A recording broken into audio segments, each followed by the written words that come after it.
جب حضرت نوح علیہ السلام نے اللہ کے حکم سے کشتی بنانی شروع کی تو اوج بن انخ بھی وہاں آتا اور اپنی طاقت سے بڑے بڑے درخت کاٹ کر لاتا۔ اس کے لیے لکڑی اٹھانا کھیل تھا۔ وہ کشتی بنانے میں مدد تو کرتا تھا مگر ایمان نہیں لایا اور طوفان نوح میں ہلاک ہو گیا۔ یہ روایت زیادہ علامتی اور عبرت کے پہلو سے پیش کی جاتی ہے۔ دوسری روایات خاص طور پر اسرائیلیات میں مشہور ہے کہ اوج بن انخ طوفان نوح سے بچ گیا۔ کچھ روایات میں کہا گیا کہ وہ پانی پر کھڑا رہ گیا یا کسی طرح زندہ رہا، پھر وہ ہزاروں سال زندہ رہا۔ آخرکار جب بنی اسرائیل حضرت موسیٰ علیہ السلام کی قیادت میں کنعان فلسطین پہنچے تو اوج وہاں کا ایک ظالم و جابر بادشاہ تھا، اور بعض اسرائیلی قصص میں بیان ہے کہ وہ ایک پہاڑ اٹھا کر بنی اسرائیل پر پھینکنے آیا اور پھر حضرت موسیٰ علیہ السلام نے اللہ کے حکم سے اوج کو قتل کیا۔ یہ واقعہ اسرائیلی روایات، یہودی قصص میں بہت تفصیل سے آتا ہے اور اسلامی تفاسیر میں بطور منقولہ روایت شامل کیا گیا ہے، مگر قرآن یا صحیح حدیث میں اس کی کوئی تصدیق نہیں۔ تقریباً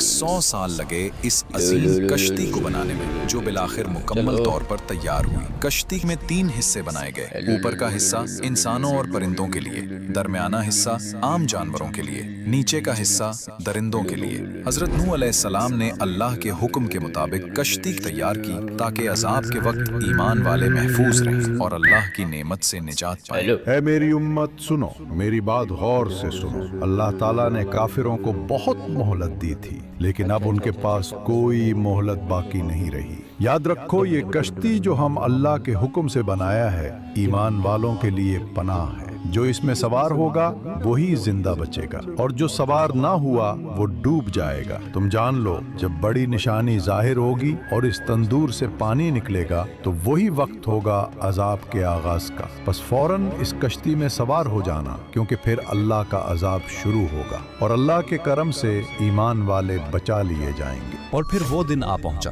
جس کا وعدہ کیا گیا تھا۔ گاؤں کے ایک پرانے تندور سے اچانک پانی ابلنے لگا۔ لوگ گھبراہٹ میں ایک دوسرے کو دیکھنے لگے۔ ان کے چہروں پر خوف اور حیرت چھا گیا۔ وہ پکارنے لگے، ہائے غضب! یہ وہی نشانی ہے جس کا نوح ہمیں بتاتا رہا تھا۔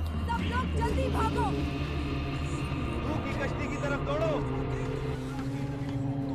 اللہ کا عذاب آ رہا ہے! اور یوں گاؤں میں شور مچ گیا۔ لوگ ایک دوسرے کو دھکیلتے ہوئے بھاگے اور چیخنے لگے، دوڑو، نوح کی کشتی کی طرف دوڑو، اللہ کا عذاب آ گیا ہے۔ پھر اللہ کے حکم سے ہر جانور کی نر و مادہ جوڑی حضرت نوح علیہ السلام کی کشتی میں آ گئی۔ گویا فطرت نے خود رب کا حکم مان لیا۔ پھر آسمان سیاہ ہونے لگا، بادل گرجنے لگے اور موسلا دھار بارش برسنے لگی۔ زمین کے شگافوں سے بھی پانی ابلنے لگا۔ یوں لگتا تھا جیسے آسمان اور زمین دونوں مل کر پانی برسا رہے ہو۔ پانی تیزی سے بلونگ ڈھونے لگا، کچے گھر اور گلیاں سب ڈوبنے لگی، اور پھر وہ عظیم کشتی نمایاں کھڑی تھی جسے برسوں کی محنت سے تیار کیا گیا تھا۔ نوح کے ماننے والے ان کے پیچھے پیچھے کشتی کی سیڑھیوں پر چڑھنے لگے۔ ان کے قدم جلدی جلدی بڑھ رہے تھے، ان کے ہونٹوں پر دعائیں تھیں اور دلوں میں خوف بھی اور یقین بھی۔ اور جب پانی ہر طرف پھیل گیا تو نوح کے ساتھی اس کشتی میں سوار ہو گئے۔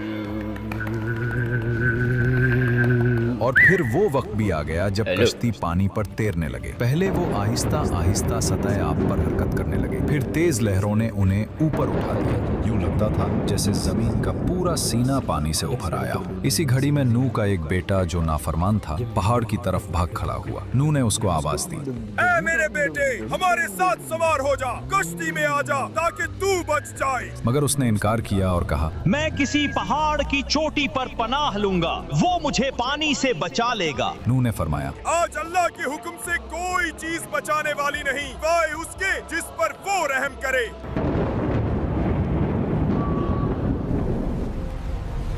اتنے میں ایک بڑی لہر آئی، وہ پہاڑ کی چوٹی کو بھی ڈھانپ گئی اور وہ نافرمان بیٹا اس موج میں بہہ گیا۔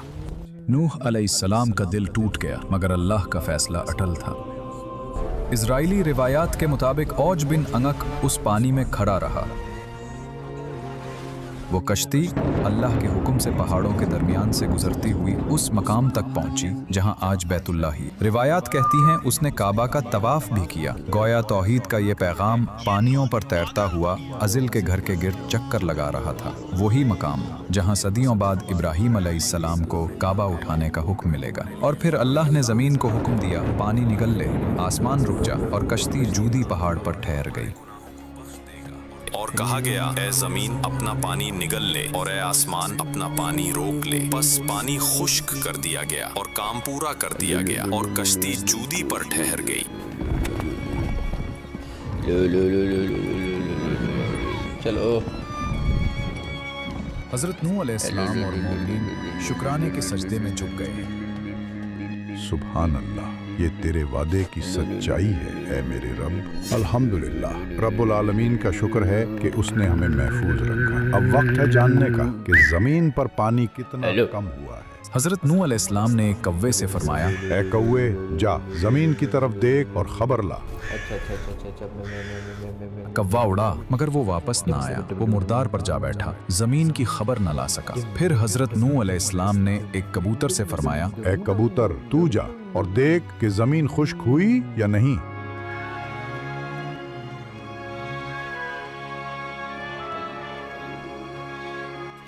کہ نبی، زمین پر پانی اتر گیا ہے، سبزہ اگایا ہے، یہ زیتون کا پتا دیکھیے، خشکی ظاہر ہو چکی ہے۔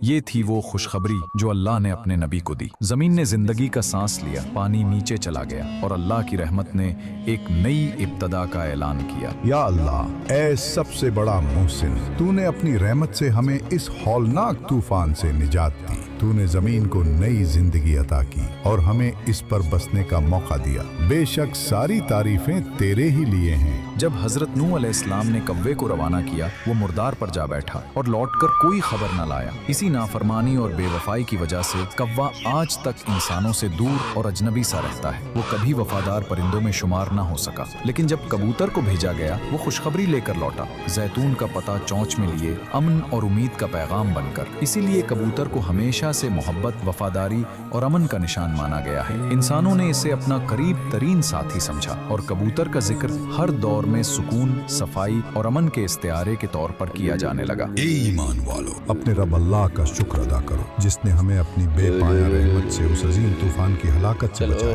اور ظالم کافروں سے نجات دی۔ آج زمین پر زندگی کا ایک نیا آغاز ہو رہا ہے، ایک نئی تاریخ رقم ہو رہی ہے۔ پس اللہ سے ڈرتے رہو اور ہمیشہ اس کے احکام پر قائم رہو۔ زمین پر عدل و انصاف کو قائم کرو اور توحید کے چراغ کو روشن رکھو۔ اپنی نسلوں کو ایمان کی روشنی سکھاؤ، انہیں اللہ کی بندگی اور فرمان برداری کی راہ پر چلاؤ اور انہیں فساد، شرک اور ظلم سے بچاؤ۔ یاد رکھو، یہ نجات اللہ کی عظیم نعمت ہے، یہ اس کی رحمت اور کرم کا واضح نشان ہے۔ اس نعمت کو کبھی نہ بھولو اور ہمیشہ اپنے دلوں اور اعمال میں اللہ کی یاد کو زندہ رکھو، کیونکہ کامیابی صرف ان کے